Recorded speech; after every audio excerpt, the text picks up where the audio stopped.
Thank you for listening to The History of the Papacy. I am your host, Steve. You can find show notes, how to connect with me, sign up for our mailing list, and how to support The History of the Papacy by going to our website, a2zhistorypage.com. Speaking of supporting the show, Patreon is a great way to do that. It goes a long, long way to helping keep this whole operation going and to keep the history of the papacy sustainable for a long time in the future.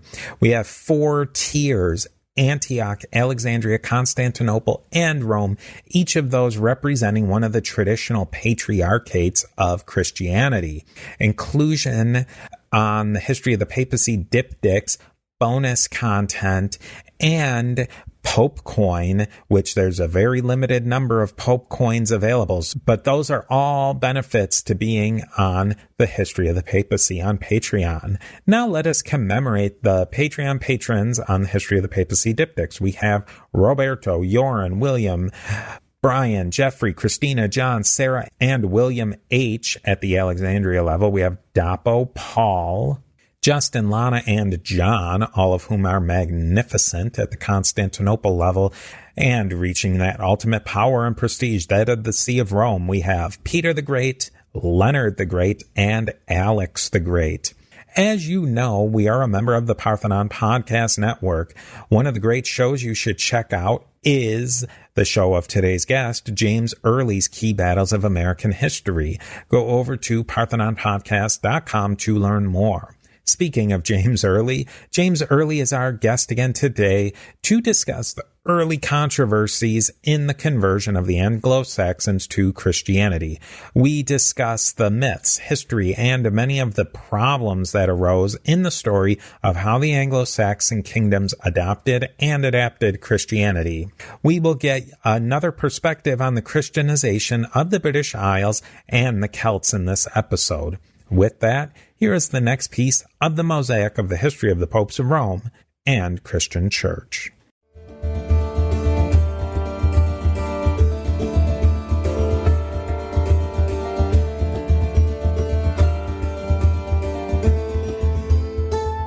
Gregory had some reasons to push Christianity there in England. Was there some pull factors? A lot of these things, the reasons why of the conversion story sound a lot like other conversion stories of people like the Franks. What were some of the pulls that made people maybe in England at that time want to become Christians? Were they trying to maybe plug into the continental situation more so? Definitely. I think they wanted to have closer connections to the Franks and to the Italians and the other Christian kingdoms of the time. You know, just the idea that being Roman was cool. You know, it was neat, and everybody wanted it. I shouldn't say everybody, but a lot of these we've seen with the Franks and with the Goths and others that had come in, the Burgundians. They wanted some of that Roman culture and some of that Roman, and the religion is part of it. And there's also the aspect of power. Power is a very important concept that we often forget about. These kings wanted to be powerful. They wanted to have power over their enemies. And they had seen how the Franks, for example, to state perhaps the most obvious example, the Franks had received Christianity, and they had really, after that, started kicking some butt. You know, it seemed like the old gods, the pagan gods, just didn't seem to be very powerful anymore. But the God of Christianity seemed to grant a lot of power to his followers. So that's another thing. There may have been spiritual reasons too. I don't want to say that this was all purely cultural and political. They may have been won over by the arguments of some of the missionaries, but we definitely can't discount the political and the cultural aspects of converting to Christianity. You can say that many of the factors that led from Christianity, of why it spread from its earliest days, are really just continuing on even up into the 600s. Absolutely. Can I recommend a book? There's a fantastic book, and this is the very first book I ever read in my master's program. It's called The Barbarian Conversion, From Paganism to Christianity. I have that book. You have that one? Yeah. It's an amazing book. It reads almost like a novel, very well written, easy to read. It's not short. It's about 500 pages or so, but this author, Richard Fletcher, he goes to everybody, from the earliest conversions all the way down to like Lithuania in the 1300s. They were the last holdouts in Europe to become Christians. So very good book. Talks a lot about the conversion of the Franks as well as the conversion of the Anglo-Saxons and others. And he also gives you vignettes and little life stories of the various missionaries that went out. And a lot of them are going to be sent out from Anglo-Saxon England later. So great book. If y'all are interested in this topic more, you definitely want to read this book. I'll put links to all of these books and the Venerable Bede book in the show notes as well. So if I don't do that, audience, remind me to do that. Yeah, let us know, or let Steve know. So let me continue on with the story. So Augustine arrives, as I mentioned, in 597, almost 600, and he preaches to King Athelbert. And Athelbert at first doesn't want to buy into it. He doesn't convert right away, but he does give them permission to preach in Kent. And so Augustine and the other missionaries start preaching. They set up a church. They start having services. They set up a monastery, and they start keeping a monastic rule. And eventually they win up to maybe 10,000 converts. They win quite a few converts. And eventually the king himself, Athelbert, finally does convert. And Augustine is consecrated as the very first Archbishop of Canterbury. And this is interesting. We may have listeners that wonder, why is the head of the Church of England in Canterbury? Why not in London? Yeah, it's a very good question. It seems like in some ways it ought to be London, right? Because London is the capital city of Great Britain and has been for a long, long time. But at this time, London was small potatoes. London had been a major trading station and a port for the Romans, but it kind of fell apart after the Romans pulled out. And it's just a little town at this point. Canterbury is where it's at. Canterbury was the capital of the King of Kent.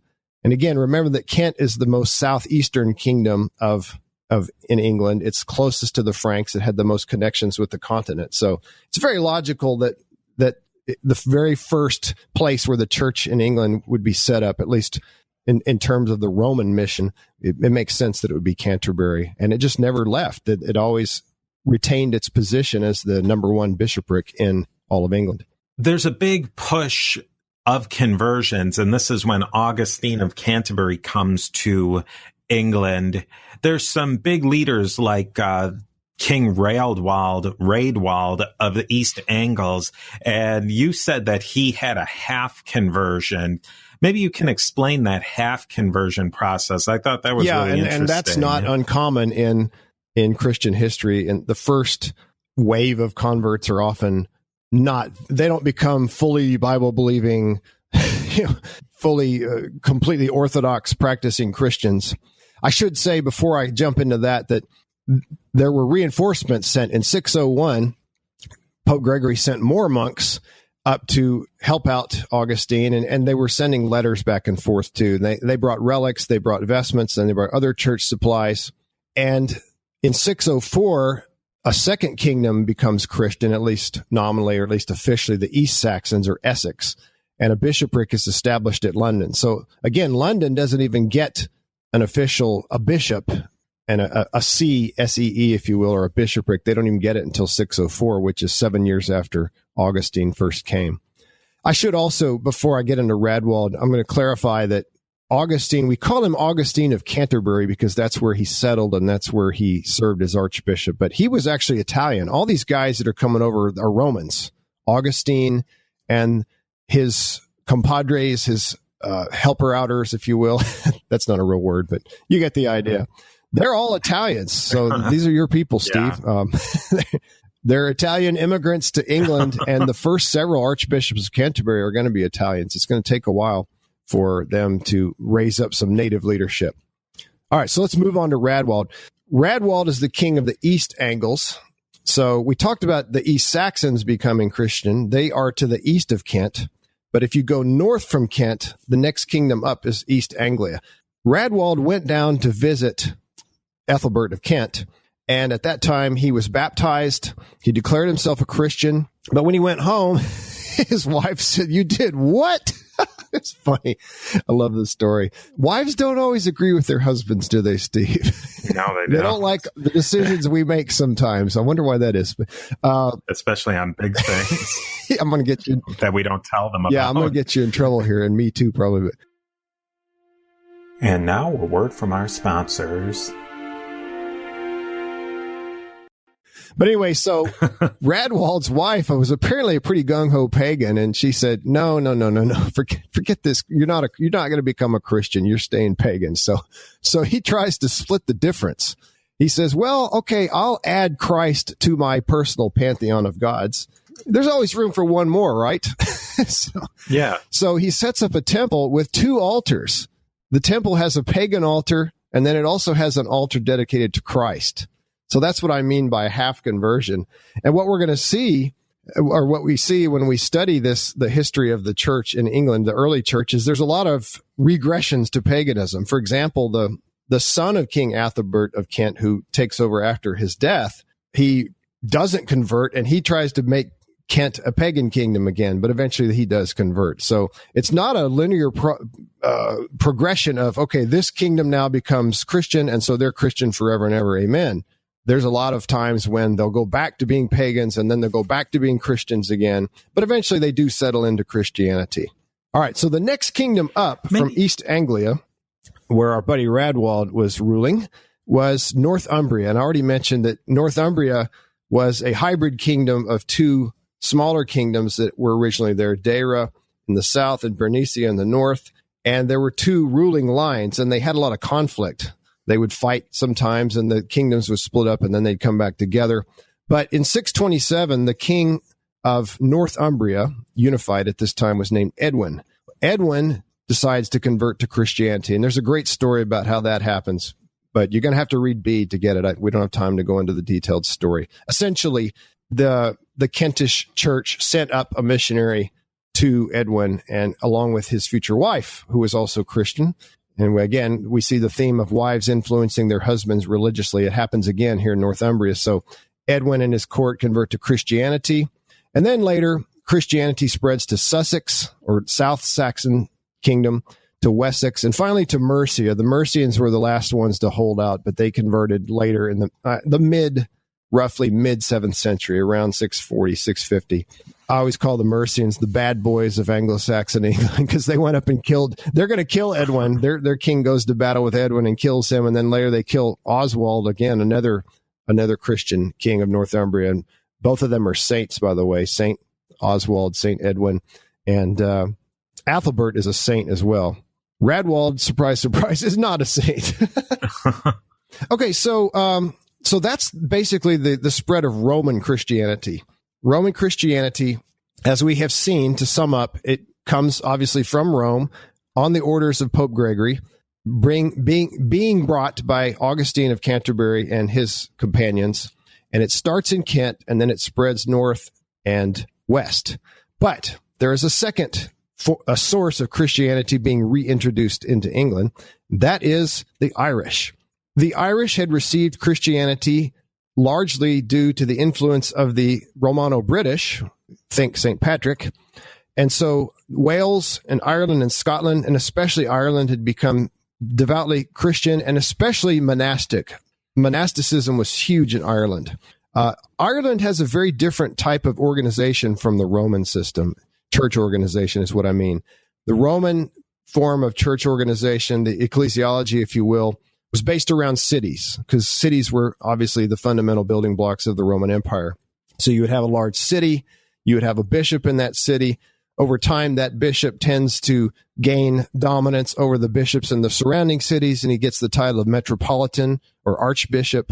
But that doesn't happen in Ireland. Ireland is broken up into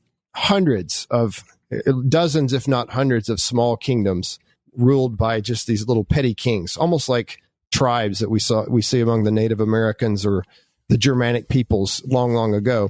So the Irish don't have big cities. So their ecclesiology is centered around monasteries, and abbots of monasteries have an influence and a role very similar to bishops in the Roman world. And one of these abbots sent a monk named Columba. Columba was sent from Ireland over to an island called Iona, which is on the west coast of Britain near Scotland. He establishes the monastery at Iona, and it becomes a major heartbeat of Christianity in northern Britain. And one of their monks named St. Aidan of Iona, later immigrates over to Lindisfarne, which is in Anglo-Saxon territory. It's in Northumbria. It's an island off the coast, but the other side of England. He establishes a famous monastery called Lindisfarne. So let me back that up again and say, originally you had Columba was sent from Ireland. He established Iona. And then later one of the Ionian monks, Aidan, goes over into England and forms Lindisfarne. And Lindisfarne, being founded by this Irish missionary, Aidan, St. Aidan, becomes a key center of Christianity in the north. And this is also a key center of Irish style, or I should technically say Ionian style Christianity. One scholar has written that Lindisfarne superseded Canterbury as the effective ecclesiastical center of England for 30 years. Under Aidan's leadership, Lindisfarne sent missionary monks to the other kingdoms and helped convert their kings and nobles to Christianity. And Edwin, that we mentioned earlier, Edwin, even though he had received an emissary from Kent that had helped him convert to Christianity, even before that, he was influenced by Irish Christianity, these monks that had come over and founded Lindisfarne. And Oswald, the other king we mentioned of Northumbria, he was even more influenced. He had spent time in Scotland, and he learned the language, and so he ends up coming back and taking over as king, and he's a big proponent of the Irish style of Christianity. And just to put it in your mind, Iona is on, if you're picturing the United Kingdom, Iona's on the left side, an island, and Lindisfarne's on the right side, and they're almost opposite of each other. Lindisfarne's just a little south. Yeah, that's a good mental map. So again, to summarize, we have Irish style or Ionian style Christianity coming in from the west and the north, and then we have Roman Christianity coming from the south, and they're going to meet, and there's going to be a few conflicts, especially in Northumbria. Let's talk about some of those conflicts. Those are really important conflicts, and they almost seem like small fry to us today, but they're really important. What were some of those conflicts? Sure. As I mentioned, monasteries, even more than parish churches, become the heart and soul of Anglo-Saxon Christianity, especially in the north. I read a book called, I can't remember the title of it right now, but it was by a current English scholar named John Blair, and it was a long book in which he argues that monasteries gave rise to English cities. And in other words, you wouldn't have had towns if there weren't monasteries, but that's kind of not what you asked. So let me go on to what you asked. So as we mentioned, there were two types of Christian practice, the Roman and the Irish, or more technically the Ionian, because parts of the Irish church, the church in Ireland itself, were actually practicing the Roman style of Christianity. There were two main differences. So I don't want people to think that these are like two completely different forms of Christianity. It's not like Arian Christianity and Orthodox, or what we'd think of as regular Christianity. They weren't that different. The theology was the same. It's fair to say it's a matter of practice. Exactly. The one thing was the nature of the monastic tonsure. And again, all of us may be thinking, what? That's such a minor deal. How do you cut the hair of monks? The Roman style, we all are familiar with the Romans, where they would shave the very top of the head, the crown of the head, and they'd have kind of a, what would you call it, Steve? Just like a poof around the head. You think of Friar Tuck and all that. That was symbolic of a crown being put on you. But the Irish did it differently. They would shave the sides of the head, and they would leave a big mass of hair on top that would sometimes flop down. So more significant than the haircut was the date of Easter. And the date of Easter is not insignificant. You don't want, for example, let me give you a famous illustration. One of the kings of Northumbria was following the Irish practice, and the wife was following the Roman practice. And so they celebrated Easter on a different day. And so one of them is fasting while the other is feasting. So that's kind of weird, Steve, don't you think? If you're having a big feast of 7-course dinner with lots of meat and lots of wine and all that, and your wife is eating veggies. It makes for not a lot of harmony around the table. And I'm laughing about it, but feasting was a super important part of Anglo-Saxon culture, as it is in a lot of cultures. And it's the way you reward your followers. It's the way you entertain people and show how rich and powerful you are. So you need to be on the same page with all of your followers and all the members of your family. Well, it is worth saying that we've talked about in previous episodes that this was a highly controversial issue for many of the same reasons you said back in the 300s. And the date of Easter, as far as my knowledge, was that it was pretty much nailed down at the Council of Nicaea at 325. So not an insignificant council. What happened that made the issue of Easter come back up again, the dating of Easter? Well, yeah, it was nailed down at Nicaea. And I want to say in passing that every now and then somebody will say the Irish were following the Orthodox practice and the Romans were following what is now the Roman Catholic and Protestant practice. But that's not true at all.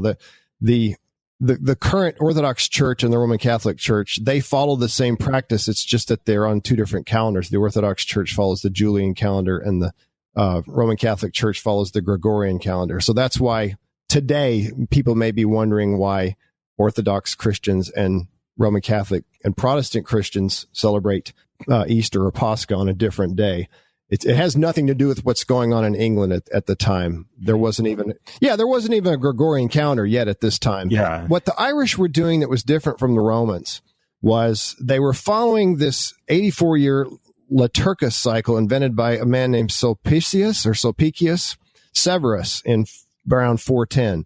So they were following a different tradition than the one that was laid down at the Council of Nicaea in 325. Some people believe that was inefficient. Sometimes the calendar was off and you weren't sure, was Easter going to be this Sunday or the next Sunday? And sometimes a pope would just have to come down and make a decision. Oh, it's going to be this Sunday. So the monks of Iona and in other parts of Ireland, they just felt like this calendar they were following was more efficient and more accurate, I guess. So it's very, calculating the date of Easter is so complicated. I don't even want to touch it, but it's complicated.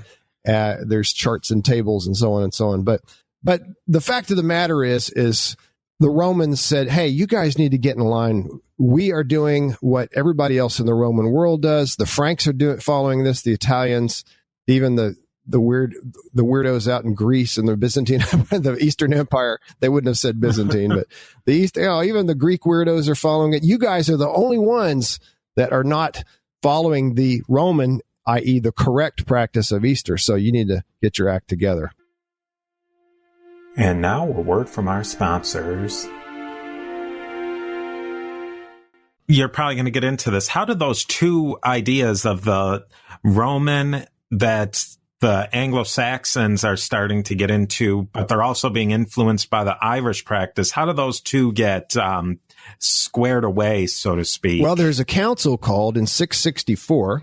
So by this time, all of Anglo-Saxon England is at least nominally Christian. There's still paganism floating around, of course. There always will be, to some degree at least, or at least there will be for a while. I shouldn't say always, but the king of Northumbria, Oswin, I believe, a lot of them start with Os, and I don't have them all memorized. It was either Oswi or Oswin, but he calls a council, and because this was mainly a Northumbrian thing, the churches in Kent and in Wessex and the other kingdoms, they were on the Roman practice firmly. The only quote unquote weirdos that were doing the quote unquote wrong thing were some of the people in Northumbria, because they had learned their Christianity from the Ionian tradition. So the king calls the Council of Whitby, and you have a long description of this in Bede, and it's very interesting, and I won't go into the details, but you have one bishop who argues the side of the Irish practice, or the Ionian practice more correctly, and then you have Bishop Wilfrid, and we'll talk more about him later. Wilfrid is an upcoming mover and shaker who argues for the Roman practice. And Wilfrid basically says, hey, we're following the practice of St. Peter. So, mic drop, that's it. Peter was given the keys to the kingdom by Jesus. And so who are you to argue with him? And the other side tried to say, well, we're following St. John or we're following this person, that person, but they lose out in the end. You just can't argue against Peter, right?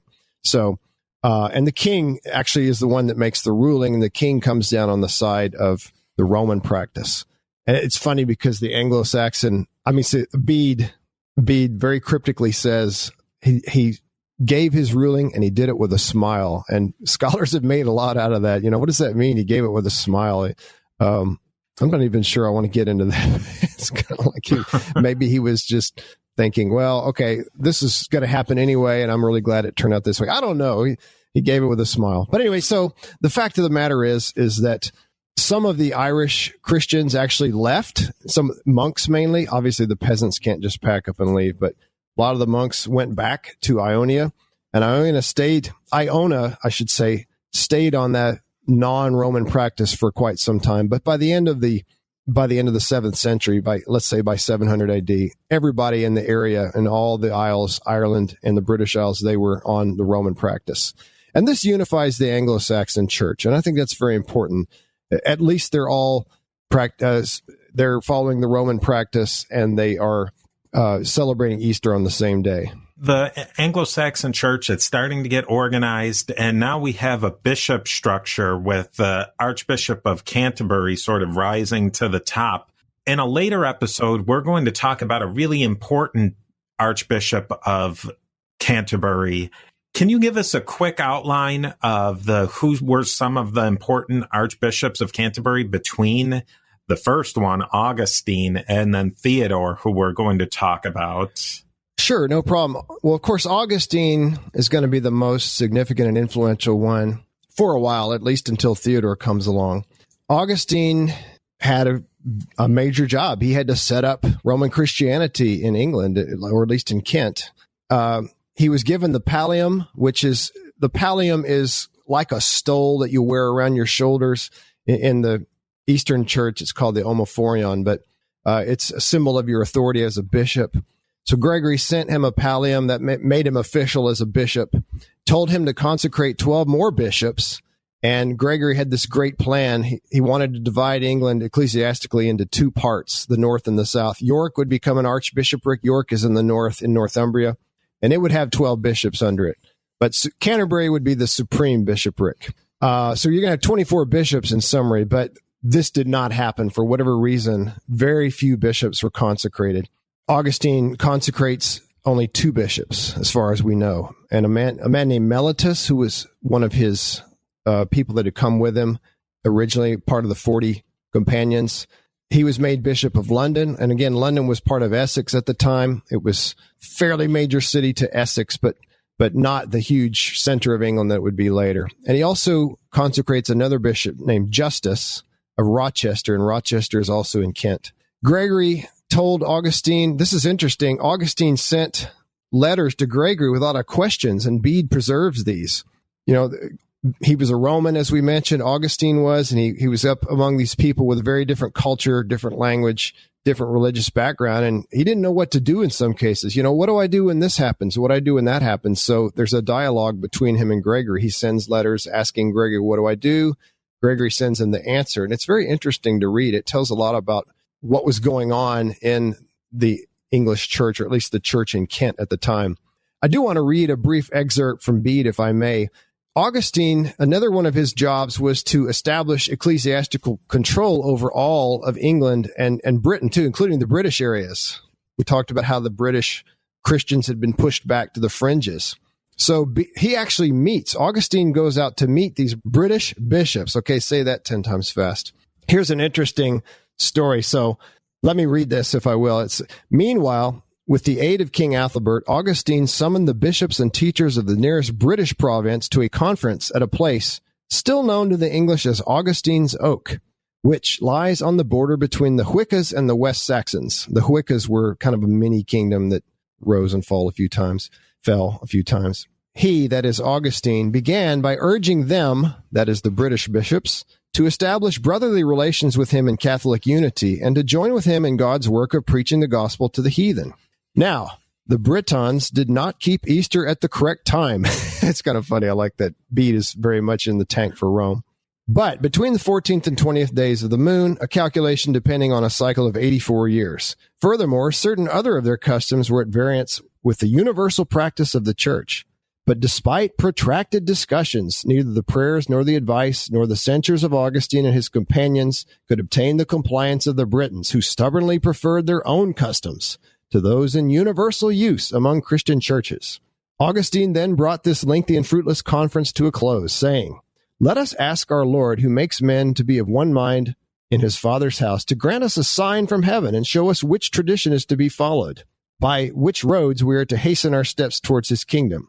Bring in some sick person, and let the beliefs and practice of those who can heal him be accepted as pleasing to God and be followed by all." On the reluctant agreement of his opponents, a blind Englishman was led in and presented to the British priests, from whose ministry he obtained no healing or benefit. Then Augustine, as the occasion demanded, knelt in prayer to the Father of our Lord Jesus Christ, imploring that the man's lost sight be restored and prove the means of bringing the light of spiritual grace to the minds of countless believers. Immediately, the blind man's sight was restored, and all acknowledged Augustine as the true herald of the light of Christ. The Britons declared that, while they had learned that what Augustine taught was the true way of righteousness, they could not abandon their ancient customs without the consent and approval of their own people, and therefore asked that a second and fuller conference might be held. And I'll just summarize the rest. They do have that second conference, and the British talk among themselves, and they say, how do we know that this Augustine is a true man of God? And somebody says, well, if he's a humble man, then we know he's a true man of God. So if we go in to see him and he stands up to greet us, that will be a sign of his humility, and we will acknowledge him as our head. So they go to see Augustine, and guess what Augustine doesn't do? He doesn't stand up. When these British bishops and other church leaders come into his presence, Augustine stays in his chair, which is kind of the symbol of I'm the king, I'm the boss. I don't get up for you, right? So they say, well, all right, he's not a humble man, so we're not going to follow him. So it's kind of funny. But it's just delightful to read Bede. Bede is totally, of course, on the Roman side, and Bede is saying, well, they had incorrect practices, and they were stubborn, and they refused to part with their ancient ways. Even though Augustine healed this blind man, that wasn't good enough for these hard-headed British people. It's fun to read stuff. It's just so over the top sometimes. So there's not going to be unity between the British Christians out in the West and the English church for a long, long time yet. All right, let me go on and just briefly talk about some of the other archbishops. Augustine dies in 605, and so he had been on the leader of the Church of England for about 8 years or so. He's replaced by Laurentius, who was probably one of the original missionaries from Rome. Augustine had sent him back to Rome with his letter to Gregory with the questions, and then he brought back the answers, as we mentioned. He came back with Mellitus and the second group of missionaries. He continued Augustine's efforts to bring the British churches fully into the Roman fold, and he had a vision from St. Peter, and Laurentius won King Eadbald to Christianity. Eadbald was Ethelbert's son, or Adbald, I should say. So remember, we said that Ethelbert, his son, originally stayed pagan, but then, so Laurentius is the one that converted him. And then he dies in 619, and we have Mellitus, another one of the missionaries. He had been Bishop of London, but he had been expelled during a pagan resurgence. The only thing we know about him of significance is that he put out a fire solely by his prayers, according to Bede. So that's pretty impressive. Then you have Justus. Justus was commended by Pope Boniface, and it was during his reign that a priest named Paulinus traveled to Northumbria and taught the faith to King Edwin, who accepted it after about 2 years. And he became Archbishop of York. Paulinus did. Justus was from 624 to we don't know. We don't know exactly when his term ended. He was replaced by Honorius, who was from about the late 620s, early 630s to 653. So he lasted a long time. During his archiepiscopate, he consecrated the first native English bishop of Rochester. So we're starting to raise up local leadership. And he helped the missionary efforts of Felix among the East Anglians. He was the last to die among the Gregorian missionaries. And then I want to talk about a couple more real quick. Honorius was succeeded by a man named Deus Dedit. Deus Dedit is an interesting name. It's Latin, and it means God has given.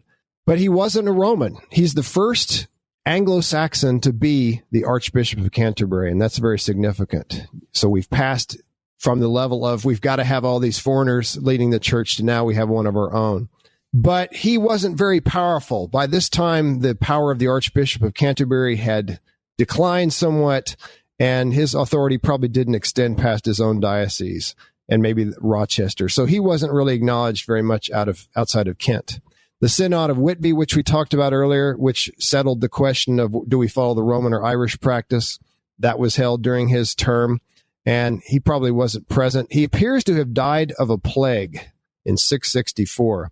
And then a couple of the English kings picked a successor for him named Wighard, and they sent Wighard to Rome to be consecrated. These others had been consecrated by just what other bishop was available at the time. But they decided, let's send him to Rome. So this fellow Wighard, who's going to be the new Archbishop of Canterbury, he goes to Rome and he dies of the plague. And that puts the English church into a crisis. And that's what we'll talk about next time.